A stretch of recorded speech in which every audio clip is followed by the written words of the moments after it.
Hello friends, welcome to learner classes. आज की video में हम यहाँ पर बात करेंगे मेडाइवल हिस्ट्री के उन प्रश्नों की जो कि यूपी ट्रिपल एससी आयोग द्वारा किसी न किसी एग्जाम में पूछे गए हैं। और यहाँ से जो है ये पीईटी 2023 का जो एग्ज़ाम होने वाला है इसमें भी क्वेश्चन बनने की संभावनाएं रहेंगी। तो चलिए शुरू करते हैं। इससे पहले फ्रेंड्स आपसे रिक्वेस्ट है, यदि आप चैनल पर पहली बार है तो प्लीज़ चैनल को सब्सक्राइब कर लीजिएगा, वीडियो को लाइक कर दीजिएगा एंड शेयर करिए। जो भी आपके सजेशन हो उसे कमेंट बॉक्स में ज़रूर बताइएगा। देखते हैं पहला क्वेश्चन है, पहली बार भारत पर आक्रमण करने वाला मुस्लिम कौन था? वो मुस्लिम थे कौन? मोहम्मद बिन कासिम। मोहम्मद बिन कासिम ने भारत पर पहली बार आक्रमण किया था। देखते हैं इसकी एक्सप्लेन। भारत पर पहला मुस्लिम आक्रमण 712 ईस्वी में हुआ था। अरब आक्रमणकारी मोहम्मद बिन कासिम के नेतृत्व में इराक के हाकिम अल हज्जाज ने मोहम्मद बिन कासिम के नेतृत्व में अरबों को सिंध पर आक्रमण करने के लिए भेजा था। कठिन संघर्ष के बाद मोहम्मद बिन कासिम 712 ईस्वी में सिंध के शासक दाहिर को पराजित करने में सफल हुआ और सिंध को जीत लिया। फारसी ग्रंथ जशनामा से अरबों द्वारा सिंध विजय की जानकारी मिलती है। नेक्स्ट है, खजुराहो समूह के प्रसिद्ध स्मारक किस राज्य में है? ये किस राज्य में है? मध्य प्रदेश में है। नेक्स्ट देखते हैं इसकी एक्सप्लेन। मध्य प्रदेश के छतरपुर जिले में स्थित खजुराहो में चंदेल राजाओं द्वारा निर्मित मंदिर आज भी चंदेल स्थापत्य की उत्कृष्टता का बखान कर रहे हैं। इन मंदिरों का निर्माण 950 से 250 ईस्वी के बीच कराया गया था। यहाँ के मंदिरों में कंदरिया महादेव मंदिर सर्वोत्तम है। नेक्स्ट है, जयचंद की विश्वासघात के कारण पृथ्वीराज चौहान की पराजय हुई। कालांतर में जयचंद कहाँ और कब मारा गया? राइट आंसर होगा ऑप्शन डी। देखते हैं इसकी एक्सप्लेन। मोहम्मद गौरी ने 1194 ईस्वी में कन्नौज के शासक कन्नौज के शासक थे, जयचंद पर आक्रमण किया। उस समय कन्नौज जो था एक शक्तिशाली राज्य था जिसकी पृथ्वीराज से शत्रुता थी। मोहम्मद गौरी और जयचंद के बीच चंदावर में युद्ध हुआ जिसमें जयचंद मारा गया। तो ये जयचंद जो थे चंदावर के युद्ध में मारे गए थे। देखते हैं नेक्स्ट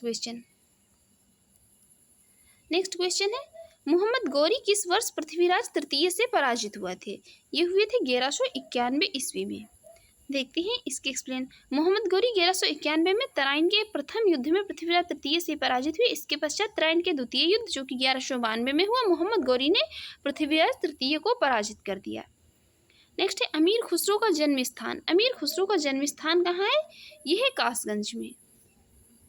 देखते हैं इसके एक्सप्लेन। अमीर खुसरो का जन्म स्थान 1253 में उत्तर प्रदेश के वर्तमान कासगंज या काशी रामनगर जिले के पटियाली नामक स्थान पर हुआ था। इन्हें उर्दू, खड़ी बोली, कव्वाली और तबला का जनक माना जाता है।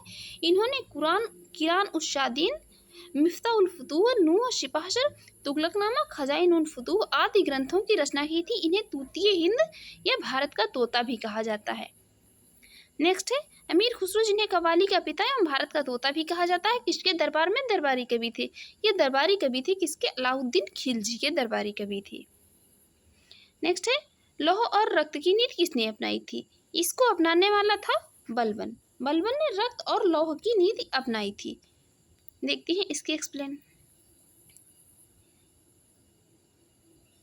बलबन ने रक्त और लौह की नीति अपनाई। इनके राजत्व के जो दो सिद्धांत थे वो महत्वपूर्ण थे। राजत्व सिद्धांतों की दो मुख्य विशेषताएं थी। पहली थी सुल्तान का पद ईश्वर द्वारा प्रदत्त होता है और दूसरी थी सुल्तान पद का निरंकुश होना आवश्यक है।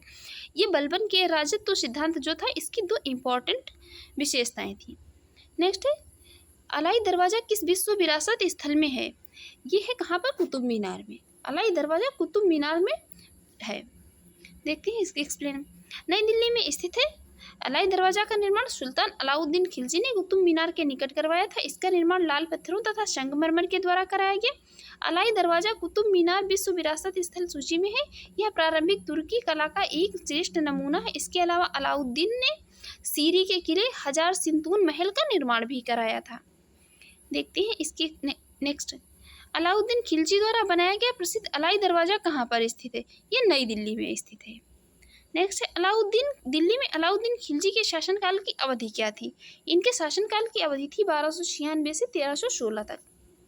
देखते हैं इसकी एक्सप्लेन। दिल्ली में अलाउद्दीन खिलजी के शासनकाल की अवधि 1296 से 1316 ईस्वी में थी। इन्होंने 1296 ईस्वी में धोखे से सुल्तान जलालुद्दीन की हत्या करके स्वयं सत्ता हस्तगत कर ली थी। किसने? अलाउद्दीन खिलजी ने। नेक्स्ट है, नालंदा प्राचीन शिक्षण एवं मठ का एक केंद्र है, कब नष्ट हो गया था? ये नष्ट हो गया था कब? 1200 ईस्वी में। नालंदा प्राचीन शिक्षण एवं मठ का एक केंद्र है। ये 1200 ईस्वी में इसे नष्ट कर दिया गया था। इसे नष्ट किया था किसने? बख्तियार खिलजी ने। देखते हैं इसकी एक्सप्लेन। मोहम्मद गौरी की एक साधारण दास थे। इख्तियारुद्दीन मोहम्मद बिन बख्तियार खिलजी ने 1193 से 1202 के मध्य बिहार की विजय तथा नालंदा एवं विक्रमशिला बिहार को नष्ट कर दिया। नालंदा विश्वविद्यालय एक आवासीय विश्वविद्यालय का उदाहरण था जो बौद्ध शिक्षा का महत्वपूर्ण केंद्र था।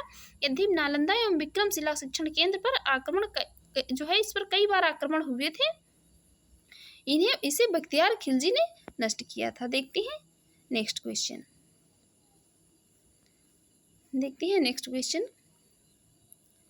नेक्स्ट है भारत पर तैमूर ने किस वर्ष आक्रमण किया था? तैमूर ने आक्रमण किया था 1398 ईस्वी में भारत पर। मध्य एशिया के मंगोल सेनानायक तैमूर ने 1398 में तुगलक वंश के अंतिम शासक नसीरुद्दीन महमूद के समय भारत पर आक्रमण किया। तैमूर के आक्रमण तुगलक वंश और दिल्ली दोनों के लिए विनाशकारी सिद्ध हुआ था। किस शासक ने भारत में तुगलक वंश की नींव रखी थी? वो थे कौन? गियासुद्दीन तुगलक। भारत में तुगलक वंश की स्थापना गियासुद्दीन तुगलक गाजी मलिक की उपाधि जिन्हें प्राप्त थी ने 1320 ईस्वी में की थी। सिंचाई हेतु नहर निर्माण कराने वाला गियासुद्दीन पहला शासक था। नेक्स्ट है खिज्र खान निम्नलिखित में से किस राजवंश से संबंधित था? खिज्र खान का संबंध था किससे? इनका संबंध था सैयद वंश से। देखते हैं इसकी एक्सप्लेन। खिज्र खान सैयद वंश के संस्थापक थे।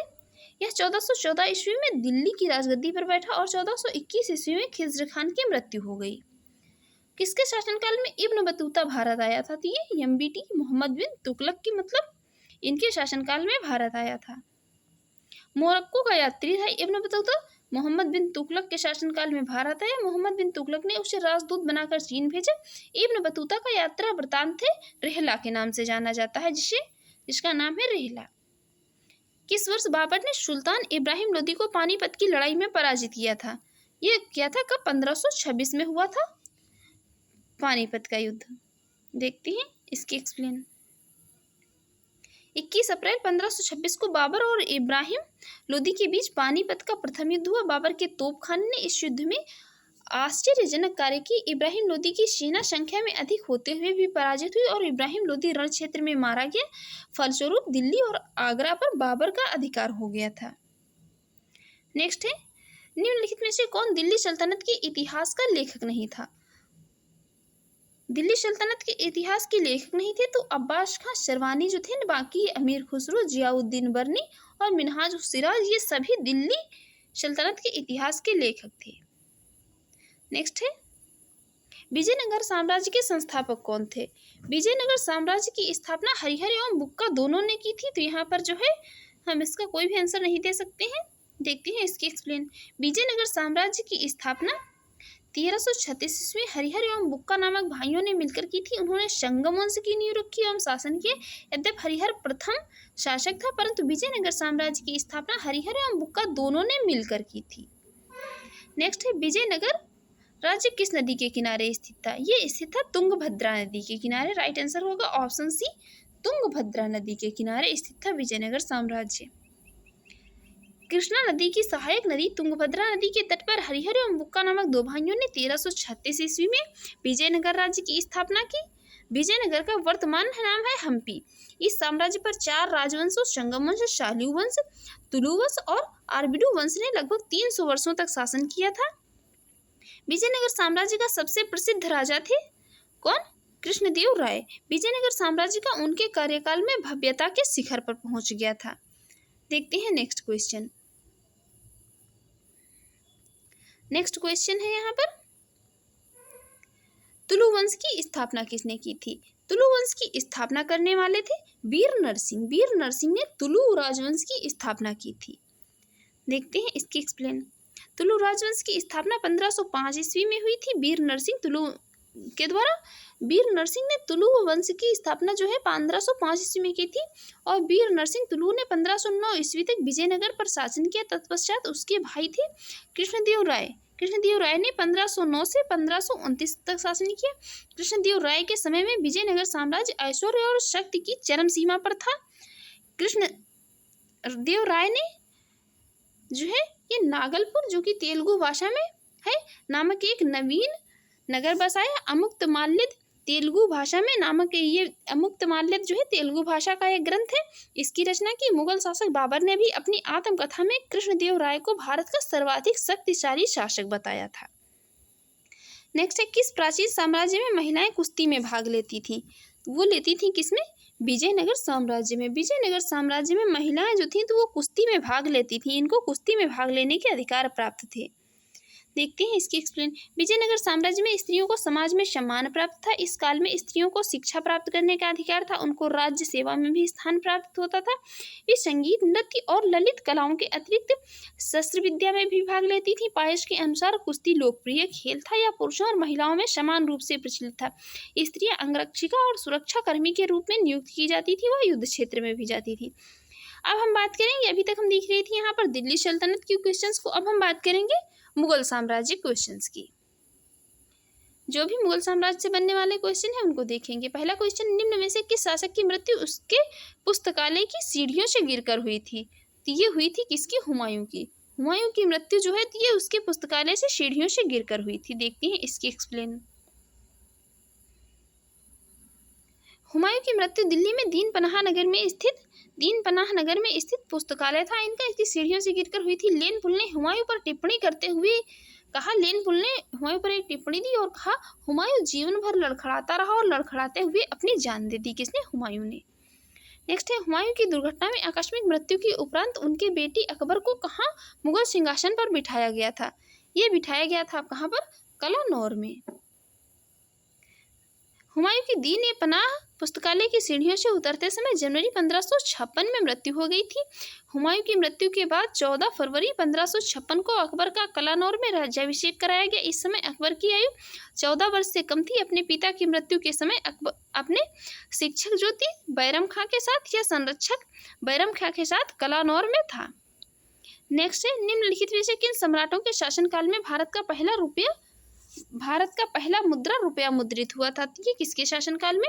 ये शेरशाह सूरी के शासनकाल में। उस समय शासन किसका था? शेरशाह सूरी का। देखते हैं इसके एक्सप्लेन।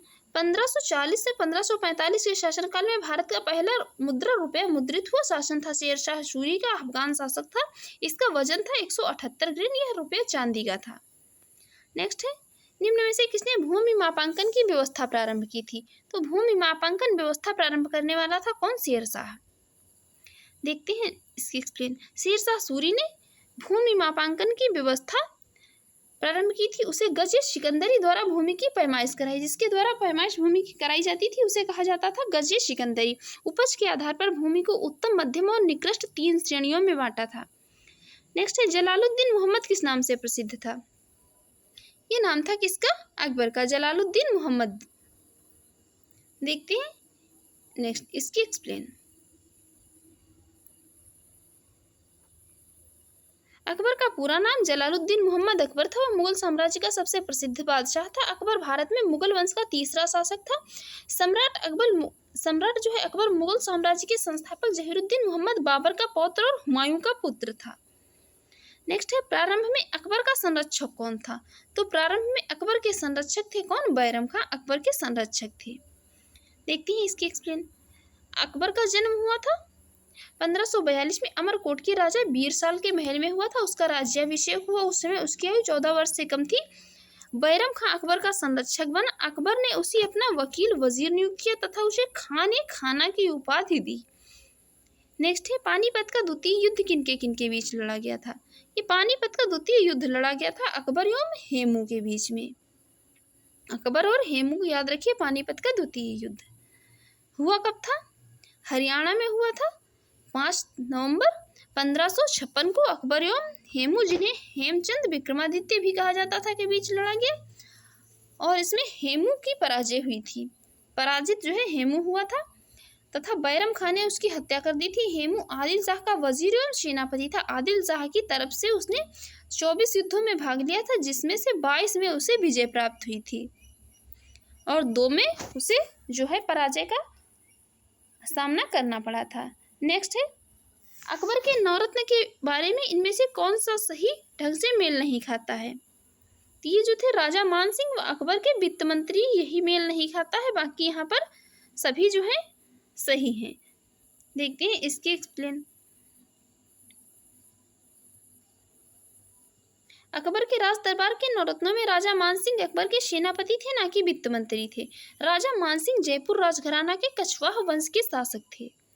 नेक्स्ट है, अकबर ने अपने दरबारी संगीतज्ञ के रूप में किसे नियुक्त किया था? तो दरबारी संगीतज्ञ के रूप में उसने नियुक्त किया था किसे? मियां तानसेन को। देखते हैं इसके एक्सप्लेन। अकबर ने मियां तानसेन को दरबारी संगीतज्ञ के रूप में नियुक्त किया था। वह अकबर के नौरत्नों में से एक थी। अकबर के दरबार में आने से पहले तानसेन रीवा के राजा रामचंद्र के दरबार में रहते थे, जहां से अकबर ने उन्हें अपने दरबार में बुलाया और उच्च स्थान प्रदान किया। अकबर ने तानसेन को कंठाभरण वाणी विलास की उपाधि प्रदान की थी। तानसेन का मूल नाम था रामतनु पांडे।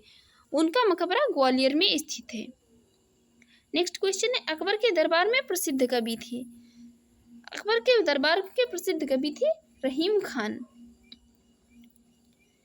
देखते हैं इसकी एक्सप्लेन। अकबर के प्रसिद्ध दरबारी मिर्जा अब्दुल रहीम खान खाना हिंदी के श्रेष्ठ कवि थे। रहीम के उपनाम से लिखे गए दोहे आज भी प्रसिद्ध हैं। अकबर के नौरत्नों में से अब्दुल रहीम खान खाना ने बाबर की आत्मकथा तुझके बाबरी को उसके तुर्की रूप से फारसी में अनुवादित किया, जो बाबर नामक के नाम से प्रसिद्ध है। अकबर का राजकवि था फैजी, अपने समय का श्रेष्ठ कवि था। कौन? फैजी। नेक्स्ट है, बुलंद दरवाजा बनवाया गया था। तो बुलंद दरवाजा जो था, तो ये किसके द्वारा? अकबर के द्वारा ही बनवाया गया था बुलंद दरवाजा। अकबर ने गुजरात विजय 1572 से 73 में की और फतेहपुर सीकरी नामक नगर की स्थापना कराई। एक वर्ग के इतिहासकारों का मत है कि गुजरात विजय के उपलक्ष्य में सम्राट अकबर ने सीकरी के बुलंद दरवाजा का निर्माण विजय स्तंभ के रूप में कराया था, जबकि पर्सी ब्राउन ने कहा इसका निर्माण दक्षिण विजय 1601 के उपलक्ष्य में किया गया है। देखते हैं नेक्स्ट क्वेश्चन। नेक्स्ट है, अकबर द्वारा बनवाया गया प्रसिद्ध ऐतिहासिक स्मारक बुलंद दरवाजा उत्तर प्रदेश के किस जिले में स्थित है? तो ये उत्तर प्रदेश के जिले आगरा जिले में है। कौन? क्या? बुलंद दरवाजा, जो कि अकबर द्वारा बनवाया गया प्रसिद्ध ऐतिहासिक स्मारक है। देखते हैं नेक्स्ट। इनमें से कौन सा मुगल सम्राट अनपढ़ था? तो जो ये अकबर थे, ये अनपढ़ थे। अकबर अनपढ़ थे। मुगल सम्राट जलालुद्दीन मोहम्मद अकबर अनपढ़ था। अकबर का जन्म जो है ये अभी हम इसको एक्सप्लेन कर चुके। 1542 में राजपूत राज्य अमरकोट के जिले में हुआ था। 1540 में अकबर के पिता हुमायूं की कन्नौज में बेलग्राम का युद्ध में शेर शाह के हाथों पराजय हुई। उसके बाद 1555 ईस्वी तक शरणार्थी के रूप में रहना पड़ा, जिससे अकबर की शिक्षा का उचित प्रबंध नहीं किया जा सका था। नेक्स्ट है, इनमें से किसने अकबर की धार्मिक नीति की आलोचना की थी? अकबर की धार्मिक नीति की आलोचना करने वाले थे कौन? बदायूनी। कमेंट बॉक्स में बताइए बदायूनी की एक जो है इम्पोर्टेंट रचना है कौन सी है? अब्दुल कादिर बदायूनी अकबर की धार्मिक नीति का आलोचक था। उसने मुंतखब उत तवारिक नामक पुस्तक की रचना की थी। हल्दी घाटी का युद्ध सन 1576 में किनके बीच लड़ा गया था? ये लड़ा गया था किसके बीच? 1576 वाला युद्ध महाराणा प्रताप और अकबर के बीच में लड़ा गया था। देखते हैं इसकी एक्सप्लेन। हल्दी घाटी राजस्थान का युद्ध जून 1576 में मेवाड़ के महाराणा प्रताप और मुगल शासक अकबर के बीच में हुआ था। इसने मुगल सेना का नेतृत्व मानसिंह तथा अशफाक खान ने किया। इस युद्ध में महाराणा प्रताप की ओर से लड़ने वाले एकमात्र मुस्लिम सरदार हकीम खां सूर थे। इस युद्ध में राणा पराजित हुए और उन्हें अरावली की पहाड़ियों में शरण लेनी पड़ी थी। नेक्स्ट है, भारत में जहांगीर का शासनकाल क्या था? तो भारत में जहांगीर का शासनकाल जो था, तो वो था कब से कब तक? तो ये 1605 से 1627 ईस्वी तक रहा था। देखते हैं। और उसके बचपन का नाम क्या था? जहांगीर के बचपन का नाम जो है, तो उनके बचपन का नाम सलीम था। बचपन का नाम सलीम था, याद रखिए। नेक्स्ट है, थॉमस रो मुगल सम्राट जहांगीर से किस किले में मिला था? वो मिले थे कहाँ पर? तो ये अजमेर के किले में मिले थे थॉमस रो मुगल सम्राट जहांगीर से। नेक्स्ट है, देखते हैं इसकी एक्सप्लेन। थॉमस रो मुगल सम्राट जहांगीर से अजमेर के किले में मिला था। वह ब्रिटिश सम्राट जेम्स प्रथम के राजदूत में मुगल दरबार में आया था। नेक्स्ट है, इनमें से कौन सा मुगल बादशाह शराब को छूता तक नहीं था? तो वो थे औरंगजेब। औरंगजेब जो था, तो वो शराब को छूता तक नहीं था। औरंगजेब का व्यक्तिगत जीवन आदर्श था। वो अपने आचार विचार पर कठोर नियंत्रण रखता, सादा भोजन करता था, सादे वस्त्र पहनता था, शराब बिल्कुल नहीं पीता था। नेक्स्ट है, निम्नलिखित में से किसके शासनकाल में मुगलों और मराठों के बीच द्वंद्व प्रारंभ हुआ था? तो ये हुआ था किसके शासनकाल में? ये औरंगजेब के शासनकाल में हुआ था। देखते हैं इसकी एक्सप्लेन।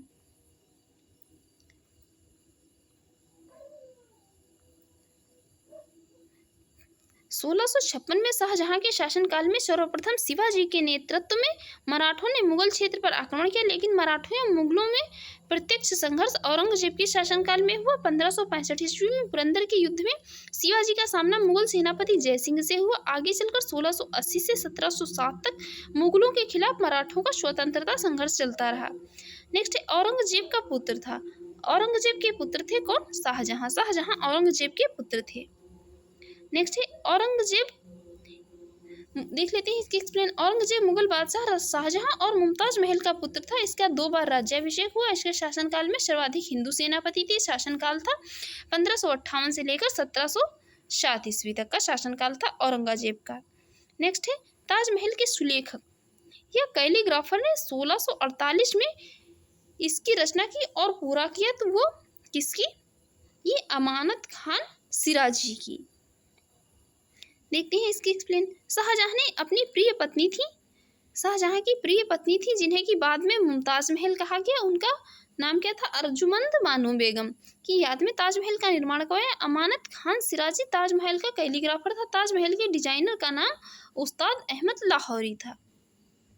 नेक्स्ट है दिल्ली का प्रसिद्ध लौह स्तंभ जो सदियों से बिना जंग लगे खड़ा है, वह निम्नलिखित में से किस ऐतिहासिक परिसर में स्थित है? तो वो स्थित है कहाँ पर? कुतुब मीनार में। कुतुब मीनार परिसर में स्थित है, जो कि सदियों से बिना जंग लगे हुए खड़ा है। देखते हैं इसकी एक्सप्लेन। दिल्ली का प्रसिद्ध लौह स्तंभ कुतुब मीनार परिसर कुव्वत उल इस्लाम मस्जिद में स्थित है। यह लौह स्तंभ भारतीय विज्ञान और वास्तुकला का उत्कृष्ट नमूना है, क्योंकि इसमें जंग नहीं लगी है। इसका निर्माण गुप्त काल में किया गया था। नेक्स्ट क्वेश्चन है, बिहार राज्य के सासाराम शहर में निम्नलिखित में से किस प्राचीन सम्राट का मकबरा स्थित है? तो ये किसका स्थित है? ये स्थित है किसका? सासाराम में शेरशाह सूरी का मकबरा। शेरशाह सूरी का मकबरा स्थित है कहाँ पर? सासाराम में।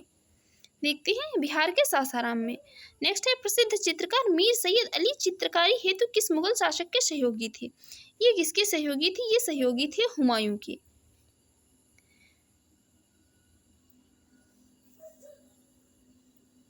देखते हैं नेक्स्ट क्वेश्चन।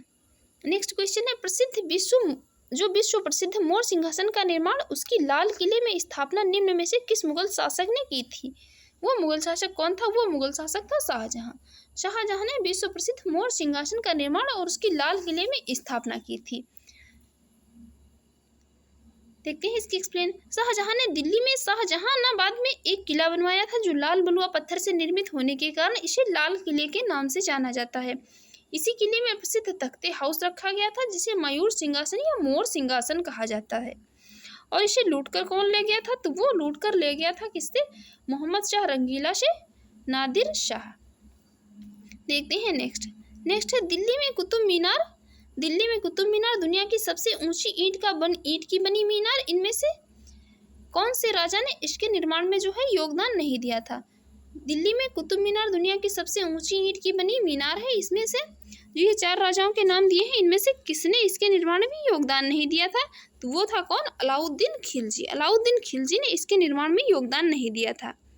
देखते हैं इसकी एक्सप्लेन।